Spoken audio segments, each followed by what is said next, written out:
Fala galera, beleza? Vamos começar aqui a resolução de um exercício que fala sobre funções. É um exercício básico aí, só para a gente dar uma relembrada nos conceitos de funções, tá bom?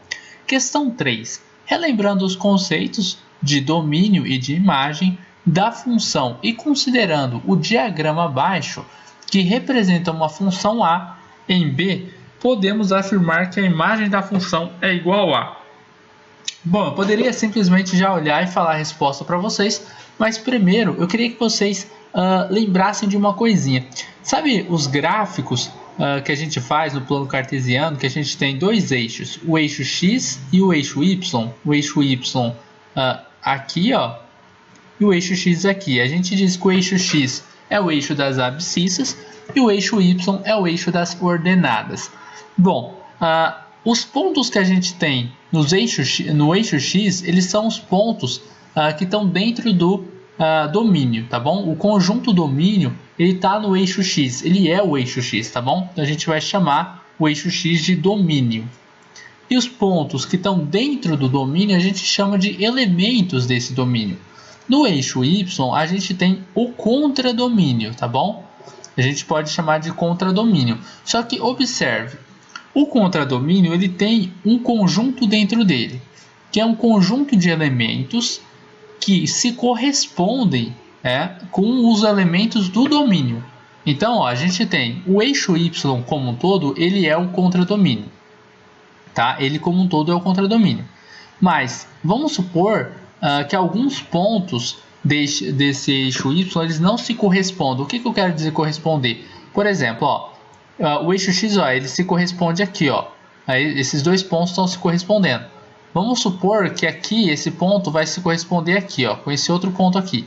Observem que esse ponto no eixo Y aqui, ó, não se correspondeu. Ele não se liga a nenhum ponto do eixo X.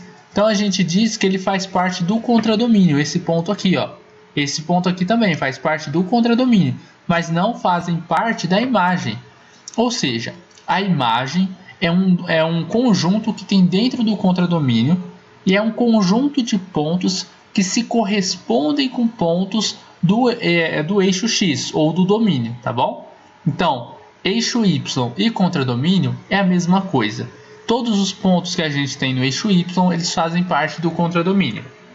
Agora, desses pontos, os pontos que se correspondem com o eixo X, que seria com os elementos do domínio, aí eles fazem parte da imagem, tá? E os que não se correspondem só fazem parte do contradomínio.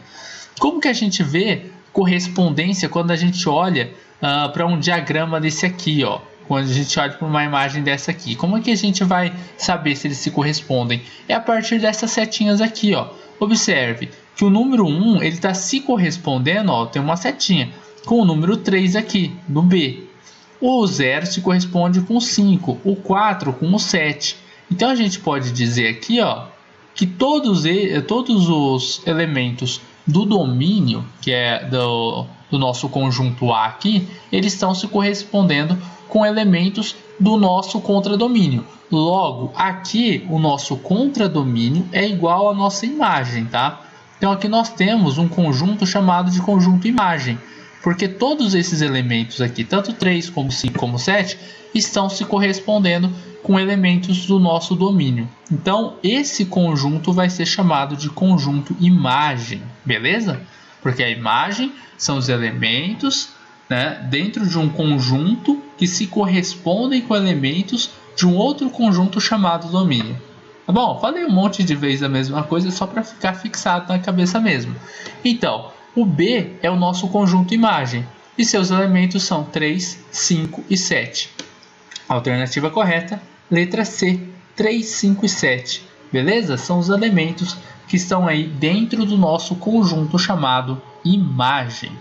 É isso daí, pessoal. Eu espero que vocês tenham gostado dessa videoaula. Caso vocês tenham gostado, deixa um gostei nesse vídeo aí, porque ajuda na divulgação do vídeo e também ajuda um pouquinho na divulgação do canal. Caso vocês tenham gostado muito, divulgue esse vídeo em suas redes sociais para que seus amigos também possam aprender um pouquinho aqui com a equipe do Estuda Mais. E se você ainda não é inscrito, inscreva-se em nosso canal no YouTube para que você possa receber mais resoluções de exercício assim como essa e outras videoaulas teóricas de matemática, química e de física também. Um forte abraço e até a próxima! Se você gostou dessa videoaula, dá um joinha e inscreva-se em nosso canal.